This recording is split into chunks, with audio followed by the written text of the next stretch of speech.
ছোটবেলার থেকে আমি ভীষণ রাম ভক্ত বলতে গেলে সত্যনারায়ণ ভক্ত। সত্যনারায়ণ, জয় শ্রী শ্রী সত্যনারায়ণ ঠাকুর, জয় রাম ঠাকুর, জয় কৈবল্যনাথ ঠাকুর। কৈবল্যনাথ ঠাকুরের কিন্তু আমি বিশাল বিশাল ভালোবাসি আমি রাম ঠাকুরকে।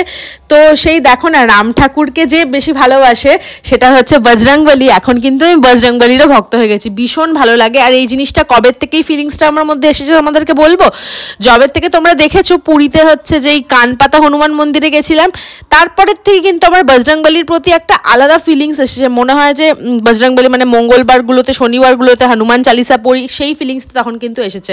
আর দেখো মন্দিরে এসে দেখলাম বিশাল বড় লাইনটা দেখে আমি কিন্তু কষ্ট পাইনি, বেশ খুশিই হয়েছিলাম। খুশি কেন হয়েছি বলবো, দেখো ভগবানকে যদি হচ্ছে কষ্ট করে পাওয়া যায় না, সেখানে কিন্তু আনন্দটা অনেকটা বেশি থাকে।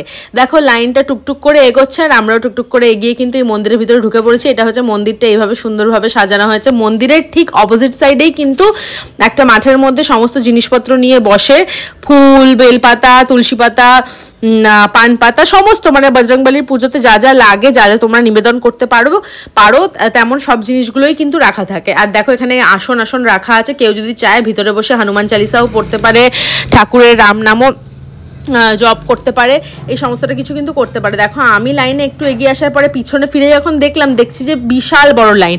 আর একটা কথা, যেখানটায় আমি জুতো খুললাম, এই জুতোটা কিন্তু আমি আর বাড়িতে ফেরত নিয়ে যাব না, কারণ শুনেছি যে এই 27 মে যেদিন হচ্ছে মানে 3rd বড় মঙ্গলবার, তার সাথে কিন্তু ছিল শনি জয়ন্তীও।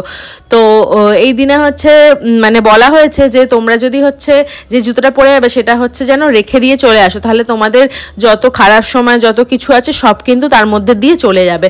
দেখো এখানে টুকটুক করে লাইন এগিয়ে কিন্তু আমি এখানে এসে পুজো দিয়ে দিলাম। আমি কিন্তু নিয়ে এসেছিলাম আমার সঙ্গে চামেলির তেল আর সিঁদুর, যেটা কিন্তু বজরংবলী ভীষণ ভালোবাসে। তার সাথে নিয়ে এসেছিলাম বোঁদে।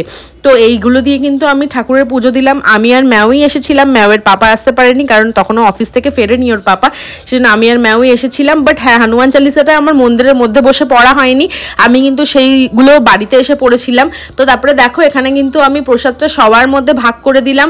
আর বোঁদের জিনিস বলা যায়, বোঁদের লাড্ডু বা এমনি বোঁদে হোক, সেটা কিন্তু মানে তুমি যেই প্রসাদটা ঠাকুরকে যে পুজো দিয়ে যেই ভোগটা দেবে, সেটা কিন্তু সেই প্রসাদটা নিজে গ্রহণ করতে নেই, সবার মধ্যে কিন্তু ভাগ করে দিতে হয়। তুমি বা তোমার ফ্যামিলির লোক কিন্তু সেই প্রসাদটা আর খাবে না, স্পেশালি বোঁদের লাড্ডুর কথা বলছি। তো দেখো এটা সবার মধ্যে আমি ভাগ করে দিলাম।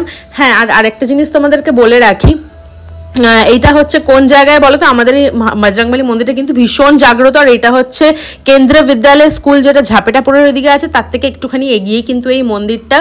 তো আমি কালকে যেহেতু শনি জয়ন্তীও ছিল, হনুমান চালিসা শনি চালিসা দুটোই কিন্তু বাড়িতে এসে পড়েছিলাম। আর হনুমানজির যে 108 নাম ছিল, সেই 108 নাম কিন্তু বাড়িতে এসেই আমি জপ করেছি।